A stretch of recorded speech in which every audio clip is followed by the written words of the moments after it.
Hi, my name is Justin Conway. Today I'm going to show you how to view, access, and edit the header in Microsoft Word. So from Microsoft Word, it's fairly easy. You just double click in the upper portion of the page and you'll be inside the header right there. And then this is fully editable. You can start to type.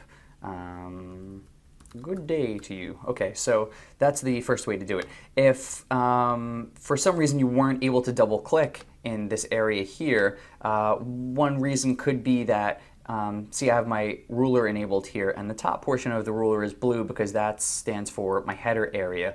If this was smushed, if somebody pushed this all the way to the top, you wouldn't be able to double click in that area necessarily because you don't have access to it because the ruler kind of pushed it away.